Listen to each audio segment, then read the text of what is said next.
వైఎస్ఆర్సీపీ రాష్ట్ర నాయకురాలు మల్లి నిర్మల నెల్లూరులో మాట్లాడుతూ కొండముచ్చు వెంకటరమణారెడ్డి కూడా ఎమ్మెల్సీ చంద్రశేఖర్ రెడ్డి గురించి అవాకులు చవాకులు మాట్లాడటం మంచి పద్ధతి కాదు. మంత్రి నారాయణ సంస్కారహీనంగా వ్యవహరిస్తూ మతి బుద్ధి లేని వాళ్ల చేత మాట్లాడించడం పద్ధతి కాదు అన్నారు. అందరికీ నమస్కారం అండి. ఇందాక ఒక వికారం ప్రెస్ మీట్ ఏదో వీడియో మాట్లాడి పెట్టింది మా గౌరవ ఎమ్మెల్సీ గారు చంద్రశేఖర్ రెడ్డి గారి గురించి. అయ్యా, రాయల్గా మా నాయకుడు రెడ్ క్రాస్ చైర్మన్ గా ఉండడం మీకు ఇష్టం లేకపోవడంతో మీరు పెడుతున్నటువంటి ఒత్తిళ్లకి ఆయన భయపడే రకమైతే కాదు, కానీ ప్రజాక్షేత్రంలో ఆయన ప్రజాసేవ ఎంత చేశాడనేది జిల్లా ప్రజలందరికీ తెలుసు. కరోనా టైంలో నువ్వు చెప్తున్నటువంటి మీ సారు నారాయణ గారు హైదరాబాద్ లో దాక్కుంటే మా నాయకుడు చంద్రశేఖర్ రెడ్డి గారు కరోనాని కూడా లెక్క చేయకుండా జిల్లా పేద ప్రజలకి సర్వీస్ చేసి రాష్ట్రపతి అవార్డు గ్రహీత మా గౌరవ ఎమ్మెల్సీ గారు పర్వతిరెడ్డి చంద్రశేఖర్ రెడ్డి గారు. అది నీకు తెలుసో తెలీదో అయ్యా? ఏం మాట్లాడావు? సుదీర్ఘంగా 30 నిమిషాలు మాట్లాడావు, ప్రెస్ మీట్లను మాట్లాడావు. ఐవర్లు కదయ్యా, అట్టే మాట్లాడతారులే. తెలియదనిక మీ ఐవర్ని అడుగు, చెప్తాడు. పాఠాలు చెప్పిన గురువులు కదా, అన్ని నిమిషాలే మాట్లాడతారు, నిజాలు మాట్లాడతారు, నిజాయితీగా ఉంటారు. నీలాగా సొల్లు మాటలు, సోది మాటలు, వికారపు మాటలు మాట్లాడేవాళ్ళు కాదు మా నాయకులు. ఏమన్నావు నువ్వు? ఎంఓయు అడిగారు అని అన్నావు. అడిగారు, ప్రెస్ లో చెప్పారు, నిజాలు చెప్పారు. నీకు దమ్ముంటే అసలు నీదేంది? నారాయణ గారు గురించి మాట్లాడారు మా నాయకుడు. నారాయణ గారు ప్రెస్ మీట్ పెడతారు కదా, నువ్వెందుకు మధ్యలో చించుకొని మధ్యలో వచ్చేస్తావు?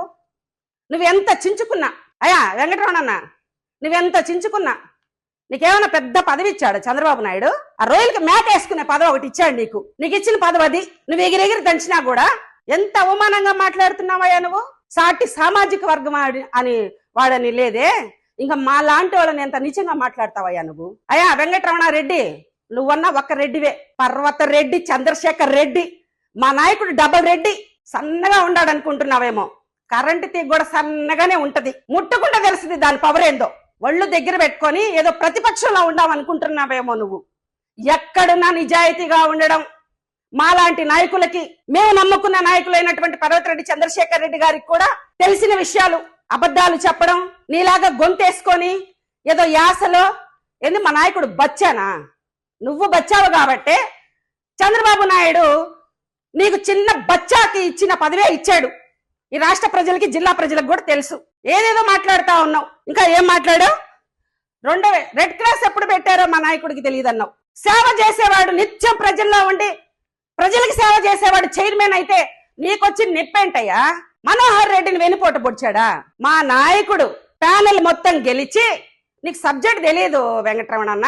మా ప్యానెల్ అంతా, మా నాయకుడు చైర్మన్ అయినటువంటి ప్యానెల్ అంతా గెలిచి, ఆ ప్యానెల్ సభ్యులందరూ కలిసి చైర్మన్ ని ఎన్నుకున్నారు. ఏంది, చుక్క బ్లడ్ ఇచ్చావా అని అడిగావా? నువ్వు ఇచ్చా ఏ రోజన్నా చుక్క బ్లడ్? అసలు నీ బాడీలో బ్లడ్ ఉందే? మా నాయకుడు నిన్న కూడా జగన్మోహన్ రెడ్డి గారి జన్మదినం సందర్భంగా బ్లడ్ క్యాంప్ నిర్వహించాడు. ఫీల్ అవ్వబాకన్నా, నేను నిన్ను మాట్లాడే అర్హత కలిగిన దాన్ని. ఎందుకనంటే ఆ రోజు చంద్రబాబు నాయుడు గారి సమక్షంలో నిన్ను సస్పెండ్ చేయకుండా అడ్డం పడినటువంటి నీ సోదరుని నేను కాదంటావా?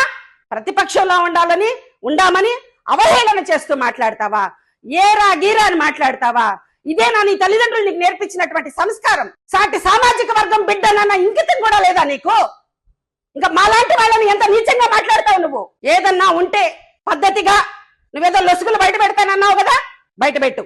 మా నాయకుడు ఎక్కడన్నా తప్పు చేస్తుంటే నువ్వు పద్ధతిగా మాట్లాడుతూ. నారాయణ సారికి కూడా నేను ఒక విషయం చెప్పాలండి. ఎందుకండి కోతులతో కొండ ముచ్చులతో మాట్లాడిస్తారు? మీ గౌరవాన్ని ఎందుకండి తగ్గించుకుంటారు? మా నాయకుడు ఒక గురువుగా, విద్యా వ్యవస్థను స్థాపించినటువంటి నాయకుడుగా, ఒక ఎమ్మెల్సీగా, 3 జిల్లాలకు ఎమ్మెల్సీగా ఉన్నారు. మీరు గౌరవంగా మాట్లాడండి, గౌరవమైనటువంటి వ్యక్తుల చేత మాట్లాడించండి. సబబుగా మేము కూడా సమాధానం చెప్తాం కదా నారాయణ సార్. ఎందుకు కోతుల చేత మాట్లాడిస్తారు? మీరు సంస్కారం తెలియని వ్యక్తుల చేత ఎందుకు మాట్లాడిస్తారు? ఆయనకి ఇంకేం పదవి రాదు కదా. ఆ రొయ్యలకి మేత వేసుకునే పదవి ఏదో ఇచ్చారు కదా, ఆ మేత వేసుకుంటా ఉండమని చెప్పండి. నేను ఒక ఉన్నానమ్మా అని, తగుదనమ్మా అని వస్తా ఉంటాడు మాట్లాడితే ఒకసారి. ఇకపోతే ఏదో స్కూల్స్ లో స్పాట్ పెట్టి బెదిరించామా? ఏం బెదిరిస్తావా నువ్వు స్కూల్స్ కి? మీ నారాయణ సార్ కూడా స్కూల్స్ పెట్టున్నారు కదా, మేము గతంలో అధికారంలో ఉన్నాం కదా, ఒక్క స్కూల్కి పర్మిషన్ తెచ్చి 4 స్కూల్స్ రన్ చేసుకున్నారు కదా, అందరికీ తెలిసిన విషయమే కదా. ఏం చేశారని మా సార్ని ఇంత అవహేళనగా మాట్లాడుతున్నావు నువ్వు? స్కూల్స్ నడపగలవా? ఏం రేపు మేము అధికారంలోకి రామా మళ్ళీ? నువ్వు శాశ్వతం అనుకుంటున్నావా? ఏదైనా నిజాలు నీతిగా మాట్లాడండి.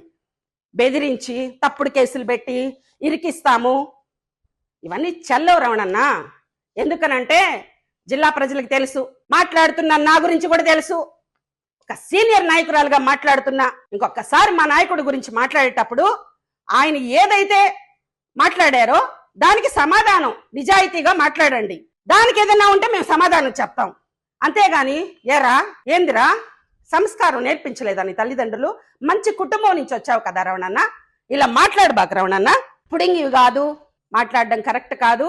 మా ఎమ్మెల్సీ గారు రాయల్ గా రాజీనామా చేశారు. ఏదన్నా ఉంటే పత్రికాముఖంగా మీరు ఏదన్నా అడగదలుచుకుంటే నారాయణ సార్ మంచి వాళ్ళ చేత, మీలాంటి వాళ్ళు లేకపోతే మీ కింద విజ్ఞత కలిగినటువంటి నాయకుల చేత మాట్లాడించండి తప్ప ఇలాంటి వాళ్ళ చేత మాట్లాడించి మీ పరువు పోగొట్టుకోవద్దని చెప్తున్నా. ప్యానలే గెలవకుండా చైర్మన్ ఎట్టా అవుతారు సార్ నారాయణ సార్? ఏం తెలుసు సార్? వెనక్కి కొంచెం మీరన్నా మాట్లాడించేటప్పుడు మంచి వ్యక్తుల చేత మాట్లాడించండి సార్.